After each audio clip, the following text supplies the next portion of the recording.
It's college football time, so let's pick the biggest games versus the spread and make ridiculous football food. It's easy call.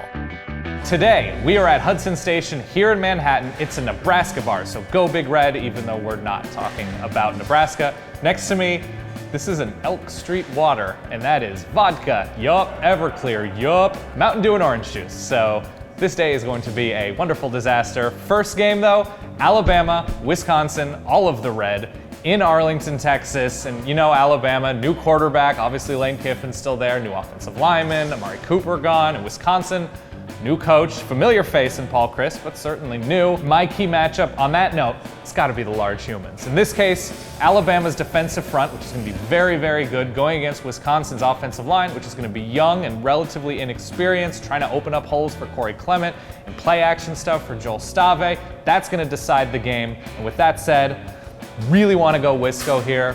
I'm gonna go with the Tide to win by 13 and cover. I think Lane Kiffin with this time, they're gonna have a nice aerial attack. Let's call it, 30-17, the Tide roll, but it's close for a while. Oh, that's gonna do some terrific damage. Next game, Notre Dame, Texas, the Irish favored by, God, I think it's 9.5. Yeah, it's 9.5. Notre Dame, obviously the big story. Malik Zaire taking over for Everett Golson, who's out and transferred. And of course, Texas, year 2 of Charlie Strong, good defense and offense of, but key matchup for me in this game is going to be Tyrone Swoops, Texas quarterback, throwing against an excellent Notre Dame secondary. Can he find seams? Because they are outstanding, and Texas playmaker-wise, the receivers and Swoops need to get on the same level very quickly. I like Notre Dame here. I think it's actually going to be relatively close, and Texas's D does a good job. I like Notre Dame on the ground to open this game up with Folston and Procise, so let's call it Notre Dame 34-20. Yeah, I like the Irish.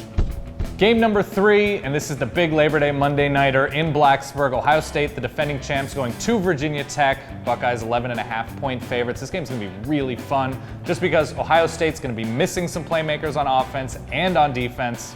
Sorry, Joey Bosa, we'll see you next week.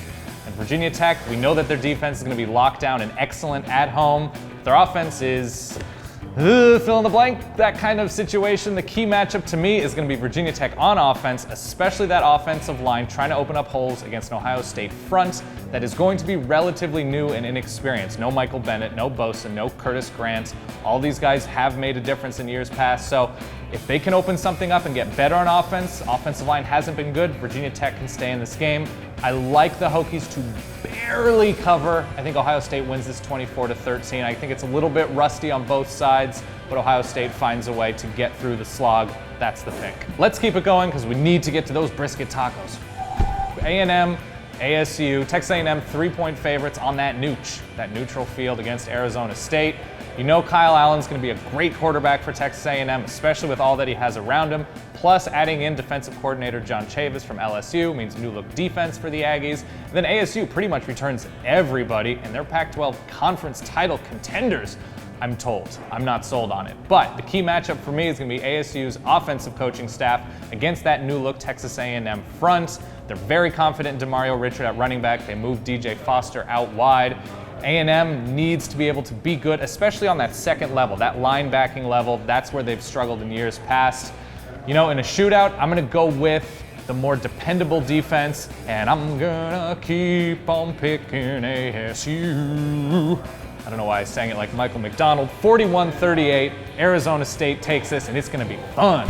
And our final game, just keep the offense going. Just keep that offense going. 10.5-point favorites, Auburn taking on Louisville in Atlanta. This one's going to be really intriguing because of what both sides have to do on offense. Of course, Jeremy Johnson and a new offensive line, new running back for Auburn.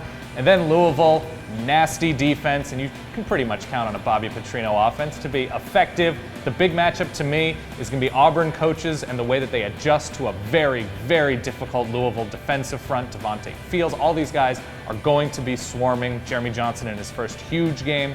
I'm going to take Auburn here after a while just because I don't trust the offensive line of Louisville going up against Montravius Adams, Carl Lawson. These are hulking gentlemen, and I fear them. So I'm going to go Auburn 41, Louisville 24. I feel pretty confident this is going to be fun either way. And now, this is where things get sexy. I know, they were already pretty sexy, but now it gets real because we went to Bludso's Barbecue in Compton to stand at a smoker and chop meat and chop vegetables with Noah and Kevin from Bludso's Barbecue, and they are going to teach you, again, you, how to do this at your tailgate or watch party. Oh yeah. I'm Noah Galutin. I'm Kevin Bludso. We're in Compton, California, Bludso's Barbecue. We're smoking up brisket. We're gonna screw around with some brisket tacos. I'm tag teaming with Noah today. Yes. So my part is the brisket. Yes, okay. You know what I mean? I got a brisket that I smoked for you guys that's been smoking for 15 hours. Slow and low, like a 6.5 Impala. That's how we get that. Absolutely. You know what I mean? So this is what Texas style barbecue, this is what we do. Yes. This is a pretty classic, like pico de gallo, like a salsa mexicana. Yep.